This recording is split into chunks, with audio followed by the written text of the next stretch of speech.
This video is sponsored by Squarespace. If you try to scan a Benjamin into Photoshop, you can't. It won't let you. Welcome to 60 completely worthless facts about Adobe Photoshop. My name is Brad and I will be walking you through all of these wonderful facts. And you might be wondering to yourself by the end of this, will I understand how to use Photoshop better in amazing ways? No. These are completely worthless facts. Fact number 1, Photoshop didn't have layers until version 3. Before that, photographers worked in separate files and then pasted one file into the other file, and once they turned off those little dotted lines, it was flat. Poof! All layers, gone forever. There have been 6 different iOS apps that bear the name Photoshop. Photoshop, Photoshop Express, Photoshop Mix, Photoshop Fix, Photoshop Sketch, and Photoshop Camera. Usually when you go to the top of your screen and click that About Photoshop link, you get a nice box. It tells you what version of Photoshop you're using and who made it. But if you hold down the Command key while you do that, you get something far cooler. Also, if you wait around on that screen long enough and see the credits roll, you see a nice little thank you message the team left for each other. Photoshop was originally created by just 2 people, Thomas and John Knoll, also known as the famous Flying Knoll brothers. I'm the only person who's ever called them that. John Knoll was working at Industrial Light and Magic, and his brother Thomas was studying for his PhD on image processing at the university named after the great state of Michigan. Photoshop's original name was Display, which was a grayscale image editor. The brothers renamed it Image Pro, but that name was already taken, so they settled for the name Photoshop. Photoshop was first released as pack-in software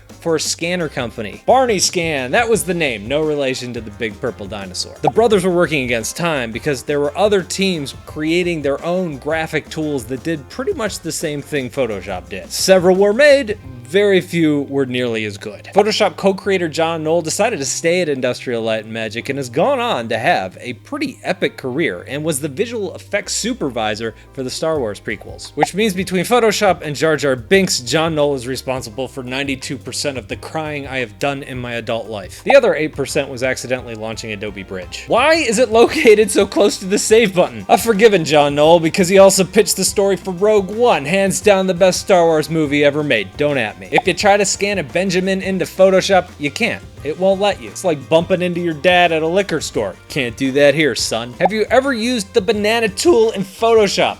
I didn't think so. Tap and hold that 3-dot icon. Select Edit Toolbar, and when the dialog pops up, hold down the Shift key and click Done. Boom! Banana icon. It doesn't actually do anything, it just replaces those 3 dots with a banana. That looks photoshopped is a pretty common phrase, but Adobe hates it. They discourage the use of the word Photoshop as a verb to protect their name from becoming a generic trademark. Back in the day, Photoshop used to be distinguished with version numbers. After version 7, it was rebranded as part of the Creative Suite. Photoshop CS1, Photoshop CS2, all the way to CS6, until the arrival of the current Creative Cloud. Photoshop versions have internal code names at Adobe. My favorite is version 3, Tiger Mountain. Adobe donated the original source code for Photoshop to the Computer History Museum, which is a thing that exists. You think Creative Cloud is expensive today? Well, back in the 1990s, Photoshop's closest competitor, ScaleX, could only be used in computer labs, and that cost $300 an hour. Photoshop originally was a Mac-only program, but it came to Windows with version 2.5 in 1993, the same year Apple released its first smartphone, the Newton. How big can a Psd file get? 30,000 pixels by 30,000 pixels. There is an exception.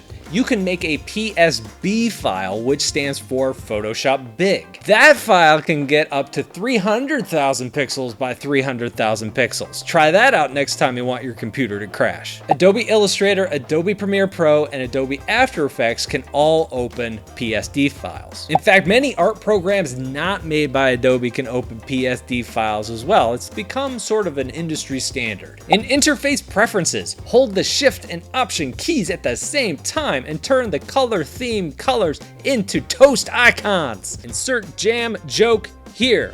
Oh, I was supposed to write a jam joke. Do you prefer coffee breakfast? Then hold the Command Shift when clicking the icons to get coffee instead. If you name your layer comp Layer Monkey 0, the icon turns into a monkey. Photoshop has become the preferred propaganda tool of dictators, fake news organizations, and shark enthusiasts all over the world. Since the introduction of the autosave feature in 2012, the shouting of the word "no" has dropped by 87% in ad agencies around the world. CMYK RGBA colors weren't in the official release of Photoshop. It came with version 2.0. Type that you could edit came with version 5. Before this, any type you place in the app became instantly rasterized, never to be edited again. I want to thank today's sponsor, Squarespace. Having a website is great. Having your own domain makes that website even better. But what really makes Squarespace the all-in-one platform for your online presence are all the marketing tools and analytics baked in. Grow and engage your audience with Squarespace's email campaigns. Create powerful email content that matches your website with your existing products, blog posts, and logo so your message is consistent and effective. Quickly understand your audience with Squarespace's website analytics, including page views, traffic sources, time on site, most read content, audience geography, and more. Give feedback on what's working and how you can improve. Squarespace takes all the guesswork out of search engine optimization for your website, which means you'll get found and searched by more people more often. Check out squarespace.com for a free trial, and when you're ready to launch, go to squarespace.com/BradColbo to save 10% on your first purchase of a website or domain.